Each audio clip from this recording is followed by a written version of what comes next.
So make sure that daily you are continuously taking your things to God, whatever it is, your worries, your anxieties, your fears, your hopes, your dreams, your goals, your future, your careers, your path.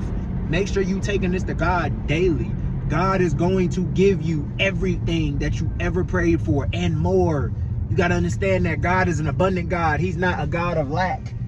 But the devil will trick you into believing that God is a God of lack.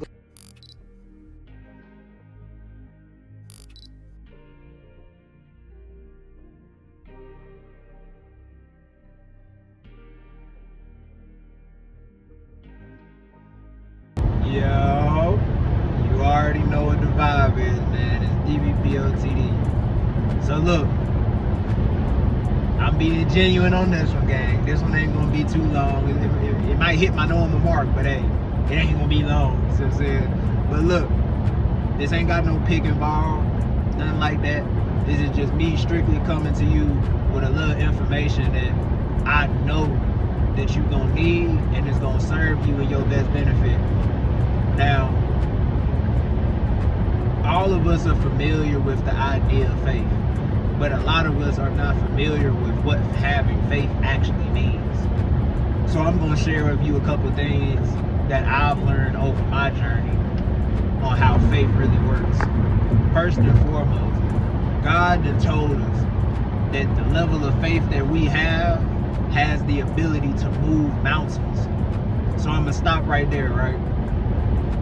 If the level of faith that you have has the ability to move mountains, think about how strong that really is for a second. A mountain is huge.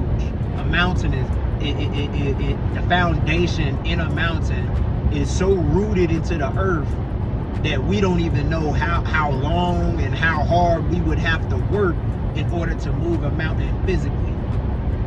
But God says spiritually with your faith that you have the ability to move mountains. So what you got to understand is that's deeper than roots. That's deeper than however far or however hard or however many machines you would need in order to excavate this mountain, right? That means that just by simply trusting in God, trusting in the vision that He told you, trusting in His word, see what I'm saying? And continuously having hope for a better future can move whatever obstacle is in your way out of your way.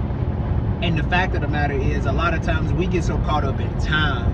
You see what I'm saying? We get caught up in time, like whether or not it's gonna happen today, tomorrow, or next week. But the true idea behind that is, man, time is really a constructed system that was built into our systems. So what I mean by that is, time is man-made. You feel me?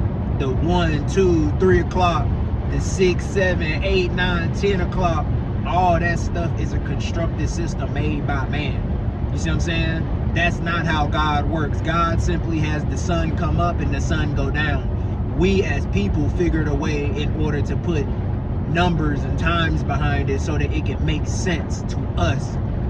However, one thing that you'll learn when you start really connecting with God more is that the things of God probably will never really make sense. You'll probably never fully understand how God works because you weren't meant to understand that.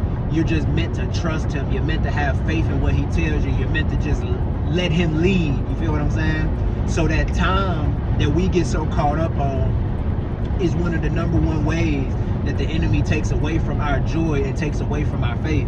See what I'm saying? So you'll sit there and know that God done gave you a word, that God done told you that He's going to do this for you, He's going to do that for you. But you so caught up on time that you start losing faith in the things that God has told you, when in all actuality, that time, quote unquote, is nothing but a measurement of your faith.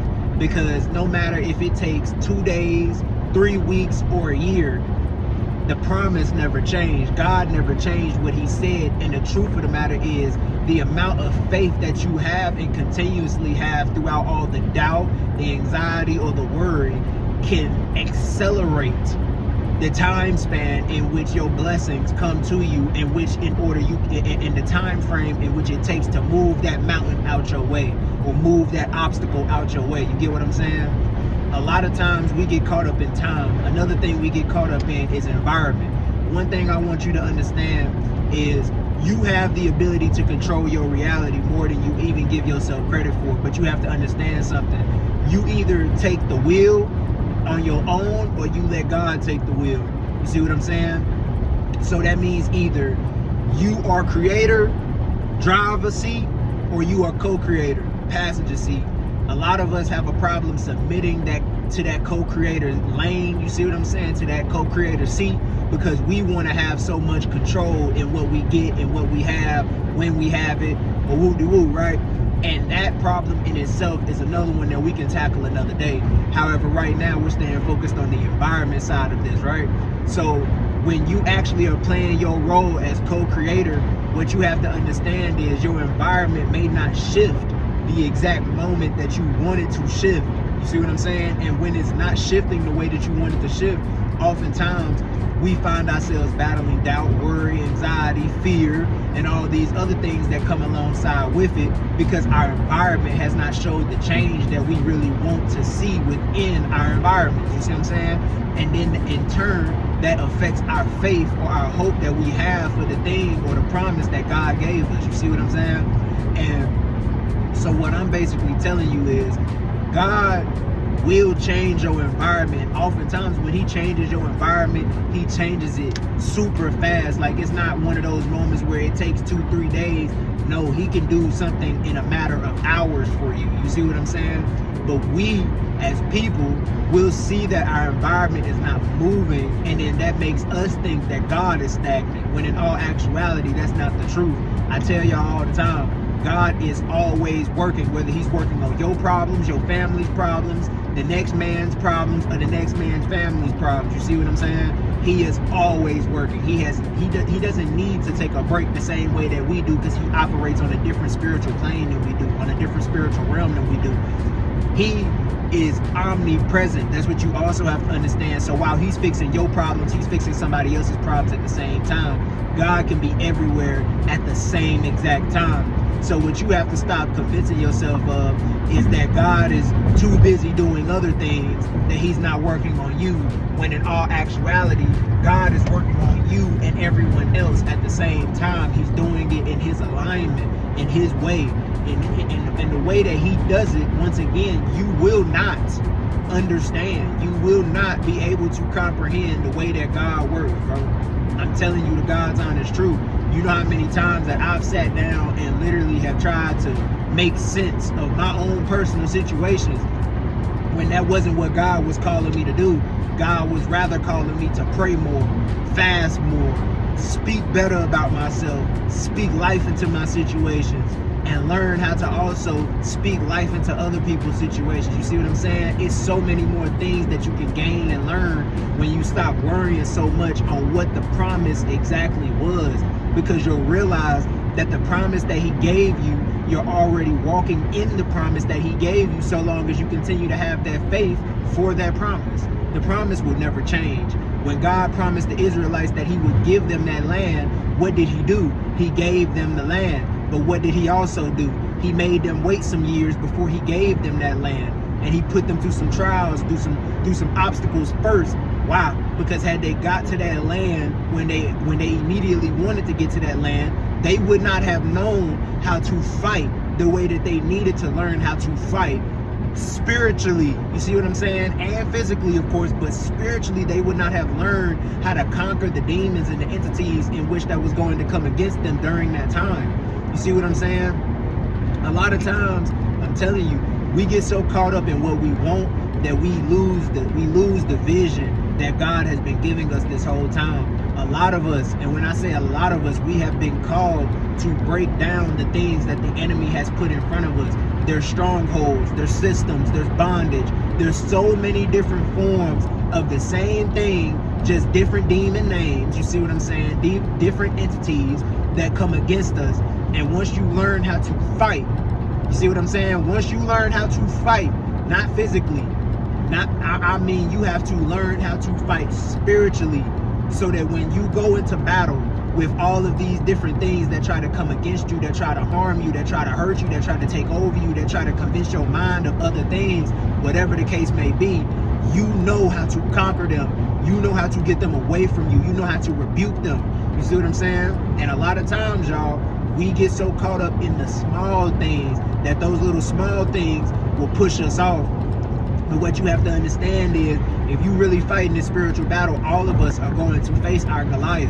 And God is preparing you for your Goliath. He's preparing you for the big battle that you have to go into in order to successfully go through the things that you need to go through to enter into the doors that he wants you to enter into, to be able to advance his kingdom on earth. You see what I'm saying? God told us a promise. He said that he was going to bring a new heaven onto this earth, a new Jerusalem. You see what I'm saying? And those promises have not left. They are still here today. But we get so caught up in what we see in our environments that we lose sight and we lose hope and we lose faith on the promises in which God gave us. God gave you a promise of a better future, to prosper you, not to see you struggle, not to see you fail. That's not what he told you. That's not what he's going to do for you. God is going to give you all the things in which that he promised you. But it's very important, first and foremost, that you understand whether or not those promises that you feel like God has given you are actually promises that God has told you. Because if they are not promises that God has told you, these are things that you have promised yourself. And then that's you again playing that creator role, that instead of playing that co-creator role. You get what I'm saying? So make sure that daily you are continuously taking your things to God. Whatever it is, your worries, your anxieties, your fears, your hopes, your dreams, your goals, your future, your careers, your path. Make sure you taking this to God daily. God is going to give you everything that you ever prayed for and more. You got to understand that God is an abundant God. He's not a God of lack. But the devil will trick you into believing that God is a God of lack, like he's going to make you stay in lack, when in all actuality, God gave you more than you will ever need on this earth. He gave you more than you will ever even be able to fathom. You see what I'm saying? God is faithful, y'all. God's fruitfulness has not changed. No matter how much the world changes, God has not changed, bro. God is the same today, tomorrow, next year, forever and ever. He's the Alpha and the Omega. That's what you have to understand, the beginning and the end. That means that nothing will outsurpass him. Nothing will outlive him. Nothing will beat him. Nothing. You understand what I'm saying? Nothing. So that's all I really wanted to say to y'all today, man. Y'all make sure that y'all stay prayed up. Make sure that you keep talking to God. Make sure that you keep praying to God. Make sure you taking time daily to talk to God. I understand that y'all pray, but also make sure that you're just talking to God. A normal conversation can take you so much farther sometimes than your prayer does. I know that might sound backwards, but what you have to understand is, in your prayer, you trying to make sure that you say everything right. In conversation, you being honest. You see what I'm saying? Start being honest with God. Start taking those things to God, because God will save you. God will help you. He will advance you, bro. I promise you that. God ain't gonna leave you out to dry. That ain't how God is. That's not his character, bro. That's not who he is. Start doing better research on who God is, and that will help you to understand why you hear the things that you hear from God when you hear it, and why you hear certain people like me tell you the certain things that we tell y'all. It's not just because this is what we want to believe. No, this is because this is the truth. God operates in truth. That's one of the main things. God operates in truth. So when you fully enter over and understand that God can save you and conquer and help you conquer anything or any journey that you're going through, I can promise you that. Y'all stay prayed up, man. We out.